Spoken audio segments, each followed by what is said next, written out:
ni Mac o yung pagiging yamado niya sa height ginamit niya para maiangat pa yung tira. At saka experience din ni Mac because he heard the whistle. It was actually a 2-on-1 advantage for NLEX. Pag hindi nag-foul si Montfordon, bibigay lang kay Thornton slam dunk, easy basket. Ang nangyari ron, now it was a very profitable foul dahil nagpintis si Mac Cardona sa kanyang pang-unang free throw. Nabanggit na natin si LA at si Kagiwa pati si Canaleta. Sumabay na ng pasok dito si Enrico Villanueva.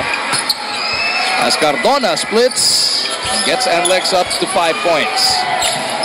Kita mo naman yung pressure ng NLEX na puwersa Hinebra ibigay doon sa malaking mama na si Dunigan.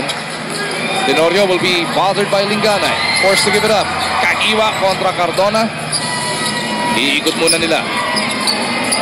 Slaughter at the post. Enrico right on and two different generations of Blue Eagles going at it. Jump hook, mintis. Slaughter pa rin. And a soft touch gets him up to 7 points. Iba nang matangkad. Napuwersa si Coach. Ang kanyang mindset for their last 4 games, including this game, is they have to capitalize more on their height advantage by staying aggressive on offense para daw they're better in defending the paint. Punta naman tayo kay Coach Ryan and Magay. Yung binabanggit mo, Coach RG, no?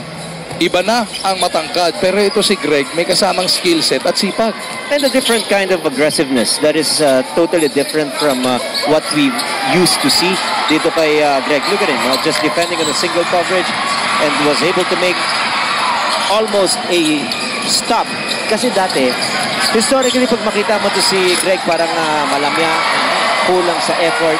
Pero against Blackwater, remember that? It was a close game up until he dove for that ball. And after that, it was just a foregone conclusion for him. Dunigan, di rin umubrain jump hook sa bilang dulo. 8 ang abante ng Barangay Ginebra. Cardona trying to be aggressive. Gets it over to Canaleta. Nino, left-handed finish doesn't work. Thornton sa ilalim, ayaw pa rin. Thornton ulit. This time he loses it. Tenorio, no numbers in favor of the guys in red. LA still forcing it up and in. Now he mentioned it's not because there's lesser stress kaya he's playing a much better brand of basketball. But the other thing is he's getting the rest. Dahil dati sagaran itong si LA niya. Pagpasok niya alam na meron siyang karelyebo. Pwede siyang all out for that short span inside the basketball court. Kahit naman mula nung nasa Alaska Aces pa si LA, grabe tumakbo yung odometer nito. Yun eh. Oo. Pero kita mo naman, pumapangalawa na siya ngayon kay Cap Alvin Patrimonio sa most consecutive games played in the BBA. Testament na rin yan sa kanyang conditioning. Canaleta feeding Enrico Villanueva. Power step and an acrobatic finish. He gets the basket and will shoot to the line for a bonus shot. Nakuha sa tiyaga itong si Enrico. It was actually in no man's land. A lot of toll to force him to miss that shot, but he was able to get that small opening, a chance for an end-one play for Enrico Villanueva. Chapit Aguilar now on the floor. Pinagpahinga na muna si Greg Zilla. Sana magkaroon ulit ng sitwasyon pareho ng first up doon sa Palawan, ano? Tenorio and Aguilar on the run. Akalain mo nag-aliw, pinatalbog sa sahig yun. Oo, ganda grabe lang eh. Muntikan ako malaglag sa kinauupuan ko, Coach. Ako nalaglag na ako. Grabe lang, you know? Kasi syempre, we expect those kinds of things pagka sa All-Star game. Pagka dito, hindi naman siguro papayagan ng depensa. Hindi, kasi doon sa All-Star, bawal dumipensa eh. Sa bagay. Dito, bawal makashoot eh. Fourth quarter lang pwede dun eh, no? And Lex comes up with the leather once again. Cardona on the run. Apat ang kalaban. Lalabas kay Canaleta. Nino floats one up and out.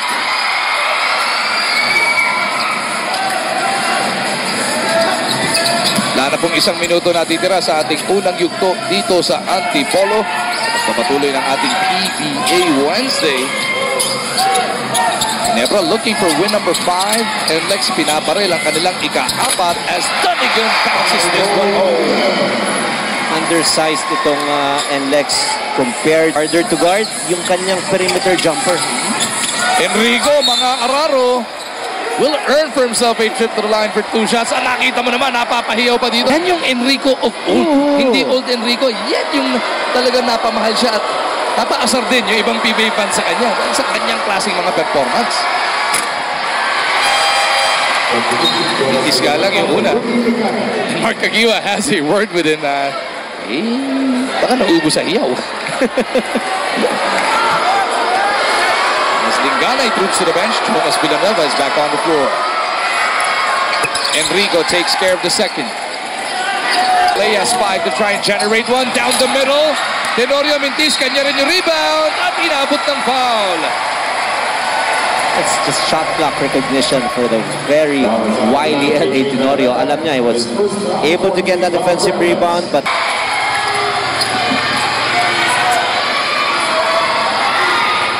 Tenorio takes care of the first. Barangay Nebra looking to push this back up to 10. Take a double-digit advantage into the second frame. And Lex has 2 seconds to go the length of the floor. LA makes both. Al Thornton ipupukol na lang. Di umubra yung Hail Mary niya. 19-9 ang ating score at the end of 1. And it has been Greg Zilla once again stamping his class. 7-7 already, Coach RG. Tignan natin, pagbalik niya mamaya sa seg, kung magpapatuloy pa niya ang kanyang magandang nilalaro para dito sa Barangay Ginebra. At ng NLEX Road Warriors. At ang Ginebra bench ay napaka-excited dahil magiging maganda at malalim ang kanilang guard rotation. Lalo na nakita nyo kanina that Mark Kagiwa suited up kahit hindi pa siya 100% from his hip injury. And that is because as a veteran, Mark wants to set an example na kahit may iniinda, basta kaya ay makakontribute ang bawat isa sa kanila to make their system work. Pupunta naman tayo kay Magu and kay Coach Ryan. Yan ang hinahanap ng lahat ng coach, RG. yes, dahil usually yan, kung mahina-hina ka, ipapahinga mo na yan. Tutuloy-tuloy na yan after the All-Star break. But this team is on a mission. And itong si Mark Kagiwa, gusto talaga niyang kasama siya dun sa winning ways nitong Barangay. This is one of 2 games this week para sa Barangay Nebra. They are back in action on Sunday. Kontra naman sa Rain or Shine doon po sa Meconeta. This second quarter is now underway. Ang 5 ng NLEX will feature Mac Cardona, Jonas Villanueva, Enrico Villanueva, Nino Canaleta at etong si Al Thornton. Binabantayan ni Billy Mamaril, L.A. Tenorio, Mark Kagiwa who just snatched away that rebound, Joseph Yo, and Japit Aguilar. Si Mamaril at a couple of games na hindi ginamit pero dito dahil nangaararo si Enrico, biglang binunot o hinugot si Coach Atol. Pagdating kasi sa lakas, halos magkasing lakas ng dalawang manlalaro na ito. Ganda ng match. Inisip ko makakanakaw, he takes it closer. Ano ba namang klaseng tira yan? Pumika pa sa ere. What a move mula dito kay Teniente. Tsaka pagdating dun sa ere, parang slow motion bigla. Ganun ang nangyari. Akala mo teardrop, biglang in-underhand, ano? As Mac Cardona gets those 2 points right back. Grabe. Mas spectacular yung pinakita kasi ni Teniente. Kagiwa in motion as well as Yo. Kagiwa on the right, Yo on the left. Mamaril offers the pick, di gagamitin ng Ninja. Yo steps back over Thornton. Diubra Cardona trying to snatch away that rebound. He does so. Iiwan niya muna papunta kay Jonas Villanueva. Thornton on the attack. Spinning against Yo. Thornton jumps it over papunta kay Villanueva. 10 segundo pa sa kanila shot clock. Jonas babawi. Di makuha. Enrico puts it up. Asi clears it para dito sa NLEX. Slow night in the office so far para kay Al Thornton, ano? Wala pa siya masyadong naiscore. In fact, 2 puntos pa lamang. At hindi rin masyadong marami yung kanyang tira. But, ito yung galaw kanina ni LA, Coach. You know, isinausaw pa bigla, no? Nung masabayan siya ni Enrico Villanueva. Siya na lang. ang super slow mo. Asi gets those 2 points to bring NLEX to within 8. Back-to-back hits na to para sa Road Warriors. Asi with 4 points already. But this is the time wherein he can score a lot inside the paint because Rex Slaughter and Donegan are sitting on the bench. Tenorio to Japet. Aguilar trying to decide what to do. Pulls up from 16 and sends that bad boy home. Usually, when you become tentative with your shot, you miss that 100% of the time. Buti naman na ito nakakuha pa rin ng magandang composure si Aguilar for that shot. May hang time eh. Dun niya nag-gather yung sarili niya. Gusto niya sanang tumalon din at i-dunk yung 15-footer na yun eh. Kaya lang kasi dami na rin dunk sa All-Star eh. Grabe naman. Cardona against Kagiwa. That's a matchup for the ages. Enrico angat. Taulava has it stripped by Tenorio. Asi cleans it up. pure hard work for Ozzy. 6 points already for him, and he's just making hay while Greg is still in our scores table, waiting for a chance to come in. Role reversal. Aguilar ang nagbigay ng pasa kay Kagiwa doon sa poste. Kagiwa kontra Cardona. Up, under, feeding Japet. And Aguilar gets the bounce. Ozzy must recognize of Kagiwa to Japet Aguilar. Harold Arboleda, pinasok na ni Coach Boyet. Ball ends up with Cardona. Big from Ozzy. Step back, J. Mac. Cardona delivers. Still has it. 5 points si Mac. You have to give him that ball. Hindi pwedeng kung hindi niya makuha yung bola dun sa kanyang desired spot. Makatira. Napangga. Napakalakas si Billy Mamaril. Napangga. Ayun o, may pader. Number 88 ang nakasulat. I thought that was excessive. Di ba? Kung no? Dahil mamemuwersa isa, namuwersa din yung isa pabalik. Mintis nga lang yung dalawang free throw. Ozzy gets the rebound. Hindi makapasok si Greg Slaughter mo kasi Mamaril ang papalitan niya. Arboleda with that leather. Lalabas si Villanueva. Jonas that is. Over to Ozzy. He's caught fire in the second quarter. Ozzy puts it up. What control with that pivot, Coach Archie? Yes, 6 points out of the 8 points against the defense of Billy Mamaril. And you are correct. Almost a traveling violation, but maintained his balance on the way to that shot. That brings Lex to within 6. Tenorio looks up at the clock. It reads 9. 3-pointer on the way. Wala yan. Rebound, Jonas Villanueva. Jonas pushing hard. Yo gives up the foul. Pagka makakakwento mo naman si Slaughter, gustong-gusto din niya nakakatapat si Taulava. Learn a lot from each other as Thornton is fouled. Here, Barakael can keep in step with him. As well as you. Dribble, even you, a small guy can keep in step with him. Against it is not as quick as the guards of Barangay. Yun nga yung tatanong ko sa iyo kanina, yung ploy of sending a smaller man on Thornton, pero binasag nila ngayon with that Japet on him. May tignan natin kung ibabalik ulit either Barangay o Yo dito kay Al. Tenorio nakawala ng bagya kay Villanueva. Sinalubong naman ni Taulava. Kakiwa for 3. Punches it through. Ating sa atin yan ang PLDT on top at deadline plus Home DSL Plus tablet. Jet lane going to Greg Slaughter was not available.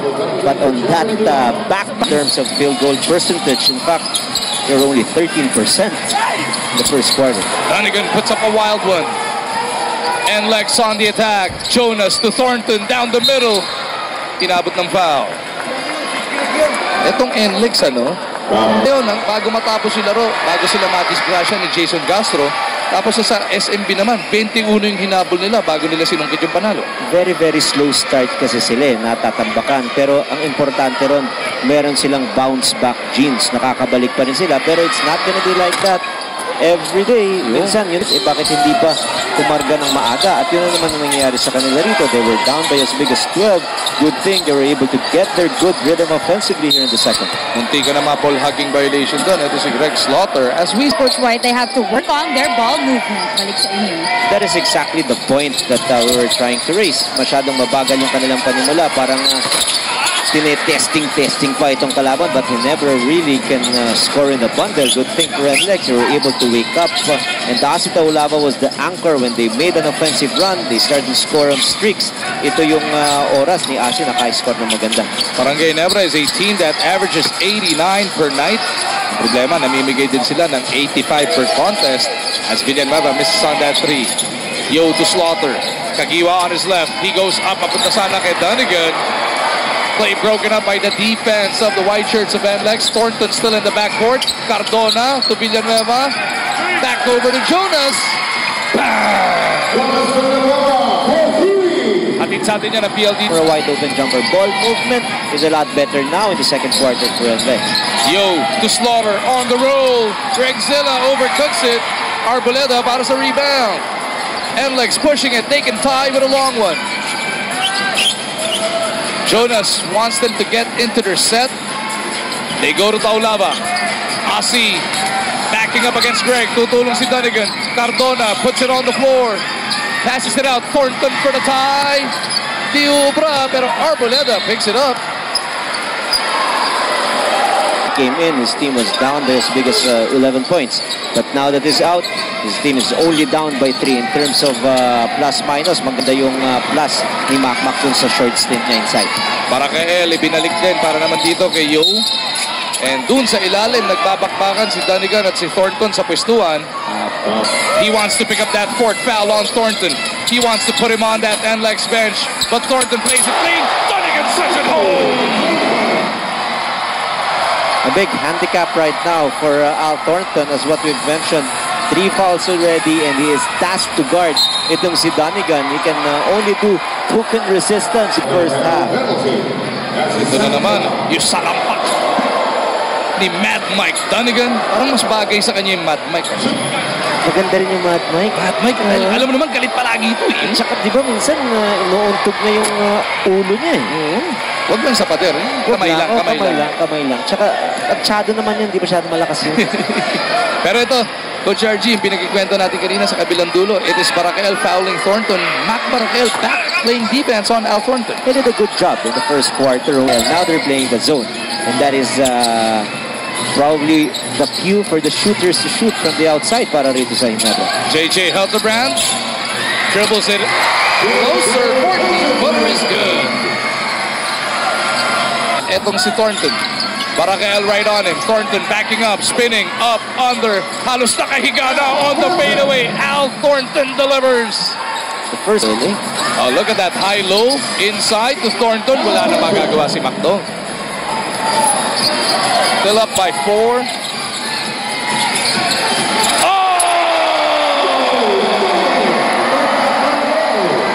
Mad Mike sends it down once again.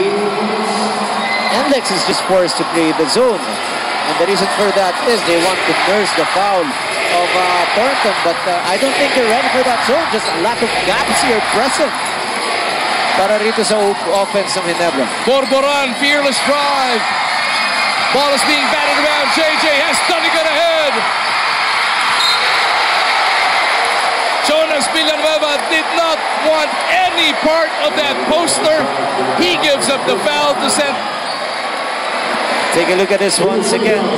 Just a simple high-low offense. No guy in front of Dunigan. And Dunigan, his second slam dunk here in the second quarter. Ito, makibalita ulit tayo kay Miss Guevara. Nakakapanghinayang naman yung mintis na yun, pero itong si Michael Dunigan, ginamit niya ang kanyang PBA All-Star break to improve his game in preparation for the playoffs already. Pinaka-priority daw niya ang magpalakas ng katawan and working on his jump shot to add to his arsenal. Tingnan natin ang development niyan in the games to come. Balik sa inyo. Nakita na natin yung jump shot kaninang first quarter, no? Pero ngayon, puro sa loob yung atake niya. Ito maganda rito kasi now, ngayon naman, inside-outside attack, maganda yung spacing nitong dalawang higante ng Ginebra. Thornton against Barakel, backing him up. Dunigan daw double team ng Hilao. Thornton fading away against the shot clock. Tenorio couldn't catch it cleanly. We'll have to settle with this setup. JJ looking at Dunigan. LA for 3.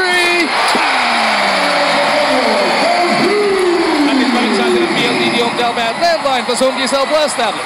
Very high efficiency on the offense against the zone. Itong Barangay Ginebra. And the balance is just right. Shots from the outside, inside. And this time, once again, LA, his second 3 here in this ball game. LA Tenorio pushes their lead back up to double digits. 11 puntos na naman po yan. 30-second timeout to para dito sa NLEX. Coach Boyd Fernandez trying to stop the bleeding, trying to quiet down this massive crowd on hand. Alam naman natin ang Antipolo, Barangay Ginebra country to. Kung Pilipinas yun. Masarap na sabihin. Sa Antipolo, ganun. Kasi kahit saan mo sabihin, tama eh. Tama. Kahit saan mo sabihin, tama yun. Thornton off their timeout. What a move off the crossover. Kisses it off the glass. First 13-point of the evening. Nagit mo, 2 points lang to ng first half. Oo, ngayon, diretso na. Slaughter inside, quick release. Back irons that one. Arboleda para sa rebound. Coming up on half a minute remaining sa ating ikalawang yugto.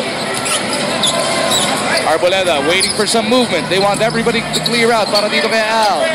Thornton jab step fake. Ayaw ko magat ni Mac. Oh, tinimakan na lang niya. Knock in your face. para naman dito kay Mac can only do so much. He was there. But if you're guarding a guy who... May 21 and 22 na.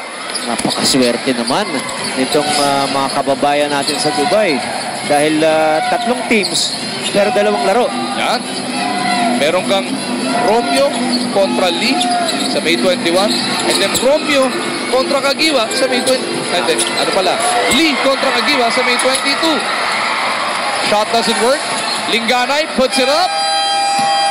Couldn't send it home though, but what a quarter we have just witnessed. Barangay Nebra nakapagtayo ng lamang ng hanggang 12 puntos na dito sa first half. Pero eto na naman ang NLEX nakabalik to within 7 points. Mad Mike Dunnigan, grabe na pinapakita. 11 points, 2 rebounds, 4 out of 11 from the field. The more important thing is he was able to get 3 fouls kay Al Thornton in the first 2 quarters. And isa pang importante, lamang sila ng 7.